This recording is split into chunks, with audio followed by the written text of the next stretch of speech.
Hoje eu vou falar de um pensador obscuro. Poucas pessoas já devem ter ouvido falar de Gustave Le Bon. Ele é acreditado, como sendo o criador da psicologia das massas. E por que isso? Porque ele foi o primeiro psicólogo a dedicar a escrever como que as pessoas se comportam quando elas estão em grupo, uma multidão, que para ele era muito diferente de como o indivíduo se comporta sozinho. Ou seja, a multidão não é apenas a soma dos indivíduos, ela se torna algo diferente. Ele viveu no final do século XIX, ele serviu no exército francês, na guerra franco-prussiana, onde a França perdeu. Isso arrasou o país, e durante, quando o governo estava enfraquecido após o final da guerra, aconteceu movimentos comunistas na Comuna de Paris, e essa Comuna de Paris fez muitas coisas que para Gustave Le Bon foram terríveis, destruíram prédios históricos, queimaram a biblioteca do Louvre. Ele realmente, isso influenciou muito ele, os seus escritos posteriores, de maneira que ele, que havia estudado medicina e tinha demonstrado grande interesse pela física, até mesmo prevendo uma relação entre energia e matéria, que depois Einstein chegou a fazer a sua famosa fórmula, E é igual a mc ao quadrado. Ele nunca demonstrou, mas ele previu que havia essa relação entre matéria e energia. A partir desse momento, quando ele vê essa Comuna de Paris, ele começa a se dedicar mais à antropologia, à psicologia, à sociologia, e ele então escreve alguns livros nessa área, sendo o mais famoso deles A Multidão, onde ele explica de uma forma crítica, talvez, dos comportamentos de multidão. Ele fala sobre como o indivíduo, quando ele está inserido num grupo, ele perde a noção de responsabilidade. Quanto maior o grupo, menos o indivíduo se sente responsável por aquilo que ele faz. E mais anônimo ele sente, Ele passa a fazer parte do todo. E essa sensação de quando o indivíduo está na multidão é uma sensação de êxtase, que é muito atrativa para ele. Porque ali ele se sente poderoso, de repente ele não é mais responsável, ele sente como se não fosse mais impotente, de repente ele pode agir e fazer ações que enquanto indivíduo ele jamais poderia. Mas ele fala que o que reina nas multidões são os impulsos mais baixos, os impulsos mais animalescos, de maneira que o indivíduo na multidão ele se torna mais violento e principalmente as capacidades racionais diminuem.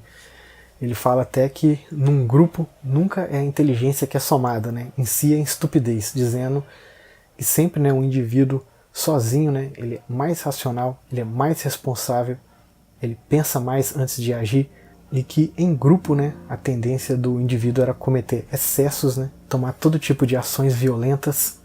E como exemplo ele dá, além dessa Comuna de Paris, ele dá o exemplo da Revolução Francesa, que ocorreu nesse país, onde ele acredita que muitos excessos foram cometidos, em nome de uma mentalidade de grupo, em nome da Revolução. E posteriormente, ele veio escrever um livro, Psicologia da Revolução, onde ele escreve mais ou menos na mesma linha, que a Revolução traz esse sentimento de grupo, principalmente todo revolucionário, ele é muito preocupado com a identidade, Nós pertencemos a uma classe específica de pessoas. Nós pertencemos a um grupo social, a uma raça, a um tipo específico de pessoa. Por quê? Porque isso aumenta o sentimento de grupo, o sentimento de multidão. E logo o indivíduo, ao se sentir parte do grupo, ele se torna menos responsável por suas ações, mais apto a cometer atos exagerados. E ele se sente menos impotente, porque em grupo ele sente que ele pode mais. Ele destaca 3 características das multidões.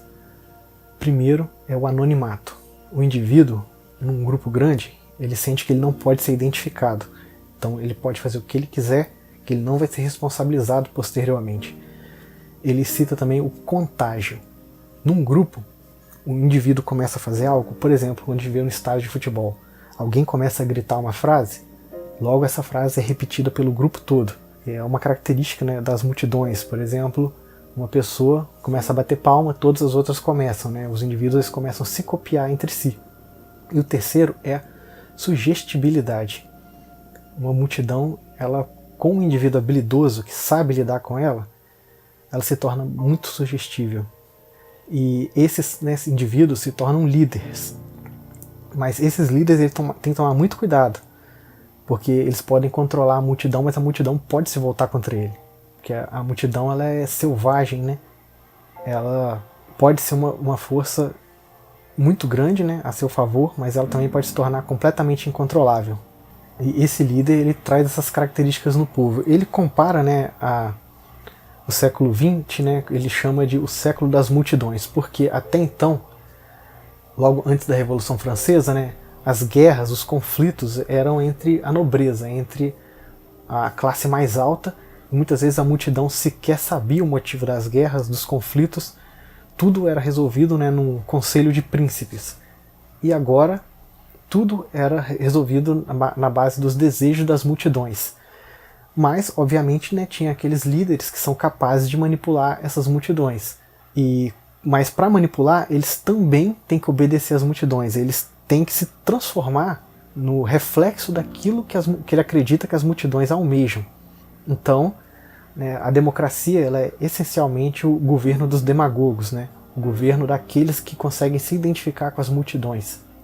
É muito comum ver o comportamento de multidões, por exemplo, em shows de música. Quando você vê lá grupo de pessoas, né, ouvindo a música, todas as pessoas começam a se comportar como se fossem um único organismo, né? As pessoas perdem um pouco a sensação de que são elas mesmas. Muitas pessoas usam, né, bebidas alcoólicas para justamente se perderem, né, no todo e ter toda aquela sensação de você estar participando, né, de um todo que é maior do que você mesmo, principalmente, né, dentro de um ambiente que é socialmente aceito. Mas muitas vezes as multidões podem ser muito destrutivas, né? Ele cita, por exemplo, principalmente o comportamento das multidões em revoluções, né? Um líder, ele geralmente tem que se identificar com a multidão. Então, ele reduz o intelecto dele àquele da multidão. Ele começa a falar palavras de ordem, porque a multidão, né, a capacidade intelectual da multidão ela é muito inferior ao indivíduo se ele pensar por si mesmo. Assim como a multidão está mais sujeita, né, a ações que o indivíduo sozinho jamais praticaria, né? Porque o indivíduo sozinho ele é muito mais consciente, né, dos seus próprios atos. Ele se sente muito mais responsável pelo que ele faz. Já uma multidão não. Então, o líder, né, de uma multidão, ele precisa simplificar o pensamento, ele precisa simplificar o que ele está dizendo.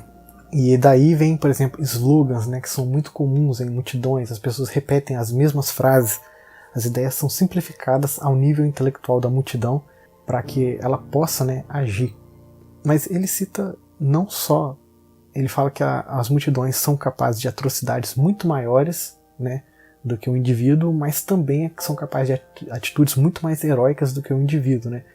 Em multidão que as pessoas são capazes, né, de se sacrificar por um ideal maior, para defender algo que consideram importante, e às vezes é muito difícil definir, né? Quando você está na multidão, você acredita, né, que está lutando por um ideal maior, mas muitas vezes as suas vítimas, né, que são...